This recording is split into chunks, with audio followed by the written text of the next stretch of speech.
Selection and preparation of materials. The researchers bought grape stalks, wooden frame with mesh, chia seeds, and okra. They were able to obtain the PARAGIS grass for free. The researchers prepared the following materials, tools, and equipment, namely 0.9 kilograms of PARAGIS grass, 10 pieces of grape stalks, chia seeds, baking soda, okra, 4 gallons of tap water, 3 cooking pots, 1 tablespoon, a strainer, a blender, and 1 large basin. An 8x10 wooden decal and mold sponge, 1½ teaspoon, and 6 cloth measuring 10x12. Binding agents making. To start, the researchers heated an 8 cup of tap water. Then once the water is already heated, they put the 20 pieces potted okra and waited for it to boil.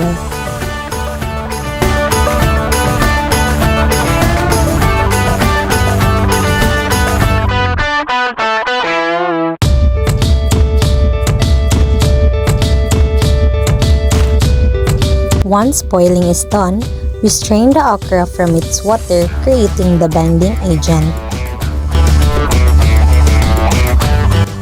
Next, we create homemade washing soda by heating baking soda at 200 degrees Celsius for 1 hour.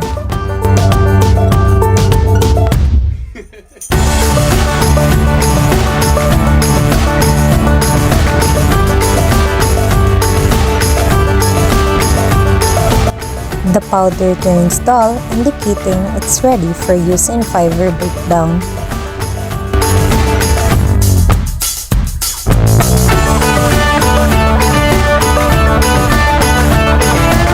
Pulp making and sheet formation. First, the researchers washed the grape stalk before putting in a pot.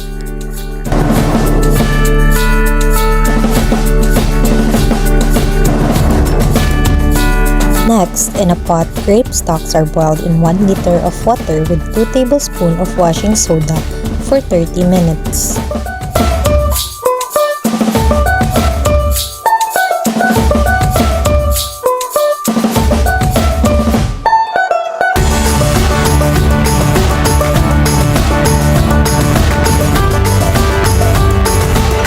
Once soft, we cut the grape stalk into small pieces.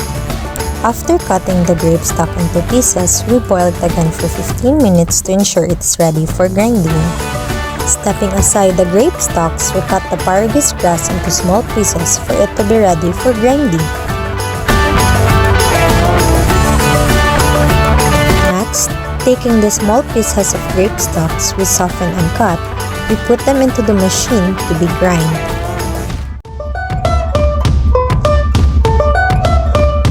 And repeat the same process with the PARAGIS grass.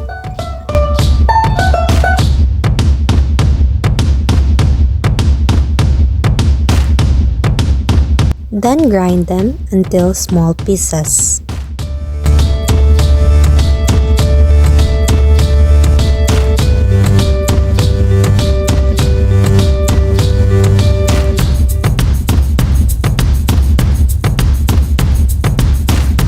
Once grinding process is done, the PARAGIS grass and grape stalks are put together in a bowl.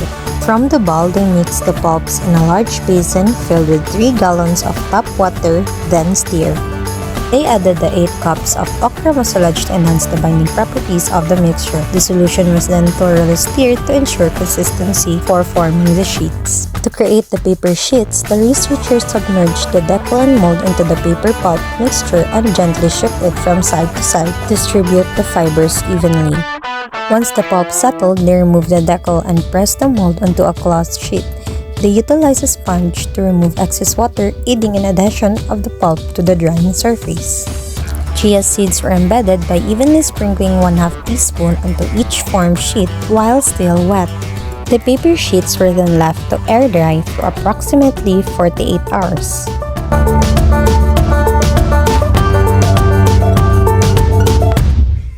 After drying, the researchers carefully peeled the sheets off the cloth and inspecting them for defects before subjecting them to testing.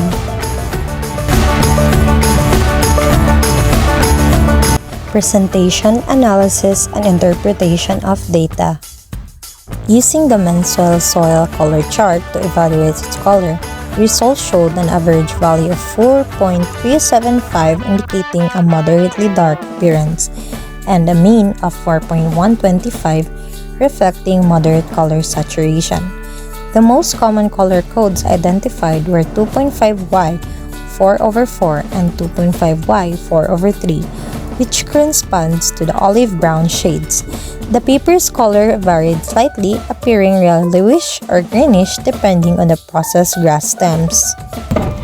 In Table 1.1, we evaluated the texture of the paper made from PARAGIS grass and the GRAPE stalks. Out of 8 participants, most rated the paper as rough, with 3 votes. 2 said it was slightly rough, and another 2 called it moderately rough, and only 1 found it very smooth. None considered it very rough.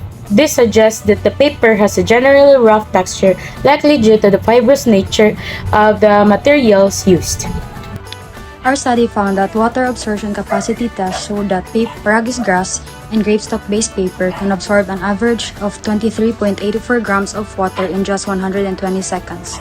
With a low standard deviation of 0.57, the results were consistent, proving the paper's strong and reliable water absorption ability.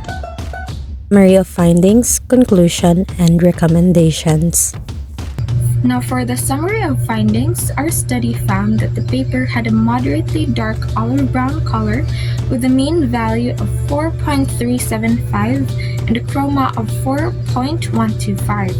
Its texture was rough due to the fibrous content of PARAGIS grass and grape stalks. The folding endurance was low, with a mean of 1.39 or 25 folds before breaking. However, it showed strong water absorption, averaging 23.84 grams in 120 seconds, with the consistent results across trials. Conclusion, PARAGIS grass and grapestock paper is a potential alternative to conventional paper. While it's absorbent, its dark color, rough texture, and low durability limit its application. Further processing improvements are needed. Study recommends consumer education on this eco-friendly paper, advocacy for its use, improved manufacturing for greater durability, and further research into its mechanical properties and potential as plantable paper.